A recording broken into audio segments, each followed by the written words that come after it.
Me, I'm an MC, and like I said before, because I'm someone, whether I'm making a check or whether I'm not, I'm always creating. I'm always going to be writing. It never ends for me because I love what I do. If some money comes from it, that's great. But his integrity is always intact when he does what he does. He's not easily persuaded by a check.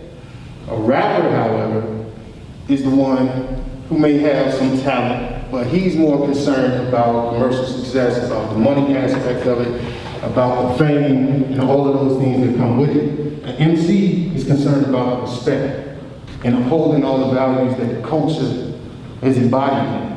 You know what I mean? And that's why, going back to what he said, I think we've swayed so far because all of the top so-called rappers in the game, that's their motivation. Money, and that's all they rap about. Money, fame, cars, jewelry, clothes. MC's not rapping about that. You know, he's talking about life, you know what I mean, on all different levels. So for me, there's a very distinct difference. And the MC is more concerned about the lyrical content and making sure every line, every bar has a meaning to it. A rapper is more so concerned about creating a flow and a style and talking about what he thinks you want to hear. We have record execs, white record execs for the most part, telling black artists what black people want to hear. You know what I mean? We have lost the culture. Now it's being controlled by the industry.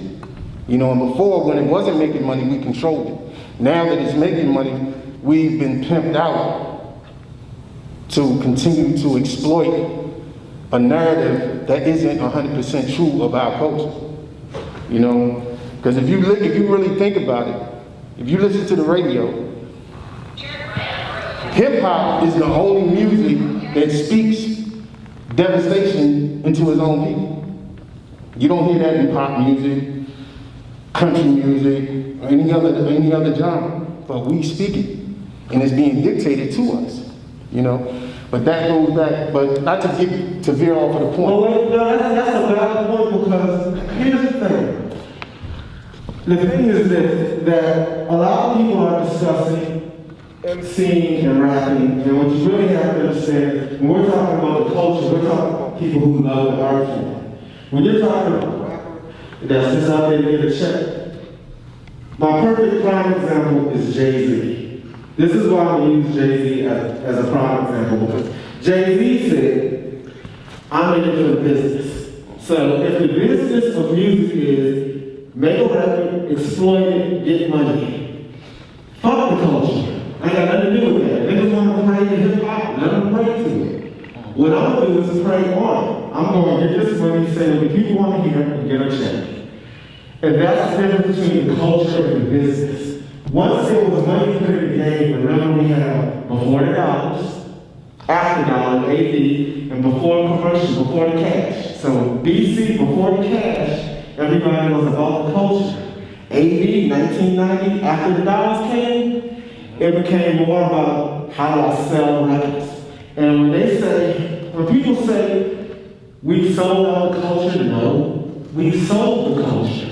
Because we're in a capitalist society. In America, no matter what anybody says, it's all bad. That's it. The football players, it's the bad. Basketball is the bad. A corporate America, it's the bad. Like, DuPont tear down a whole neighborhood if the bag is right there. So no one cares in America. And hip hop is no different. There's absolutely no difference. You know, you at the basketball court, we ain't got no instruments.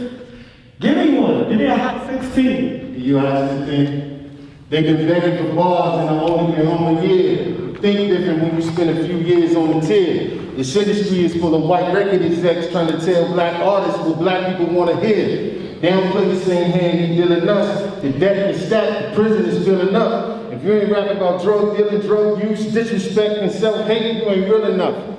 And I'm just trying to give you perspective. I'm so ahead, I'm past whoever they say the next is.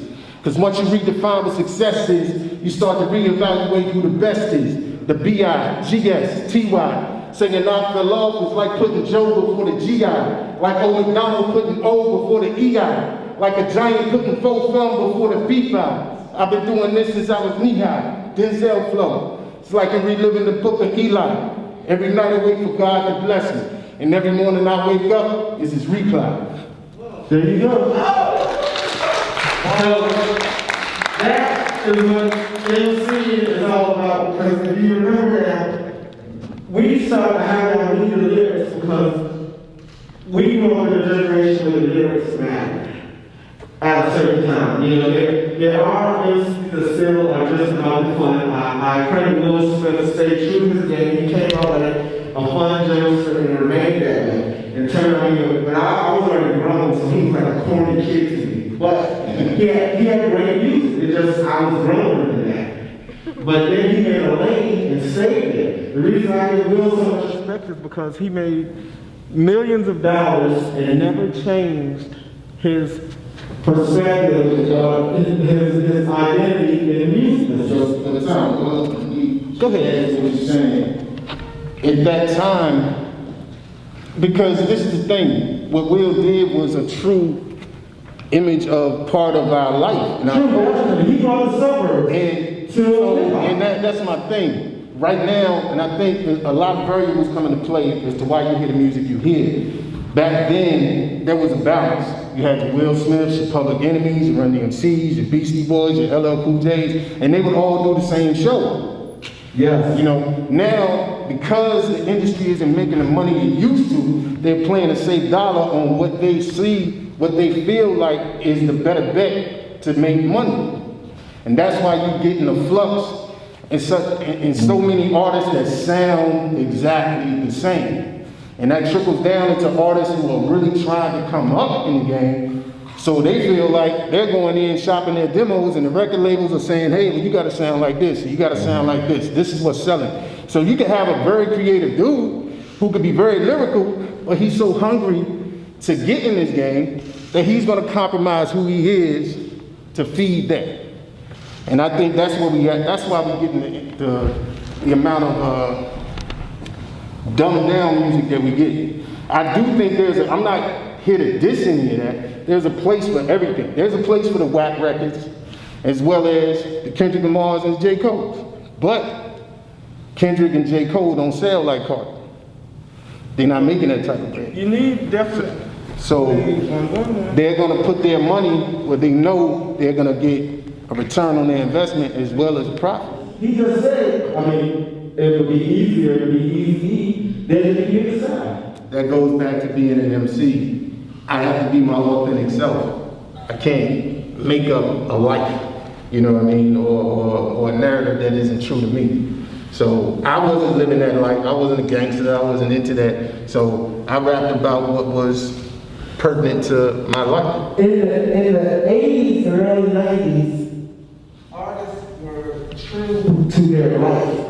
And it wasn't until they started putting those numbers and forcing you to believe that this dictated who was hot and who was not, that we started to fall into that gap. We moved the culture in the beginning. Well, for hip-hop, we made what was hot and what was not. They decided to come and dictate to us, well, if he sells 1 million or 3 million, that makes him the hottest rapper on the planet. No. Exactly. well, for hip-hop, I can remember almost the exact moment. And it really had a lot to do with Master P. Because Master P started selling so many records that he was competing with the industry in record sales. So what they did at that time was they made a scan system. The barcode came out. So then here's the catch. Mom and pops couldn't register sales. So if you have a record store, your sales didn't count at all. So what did that do? All the black-owned record stores Master P sold his records in now are off the charts. Because the only records they counted were those that were scanned. Only records that were scanned were FYEs, Peaches, Willie's, Nobody Beats the Wiz, all of those. Only big record stores, Circuit City. Everyone else, mom and pop stores, they didn't exist. And so what they quickly started doing was not bringing urban rappers to the hood. So Carringtons and all them didn't get the stops anymore. Both Hannon's music, they stopped taking them to black record stores and only taking hip hop to white record stores. Period. You come in town and you go to the white record store and that be it. That became the mission.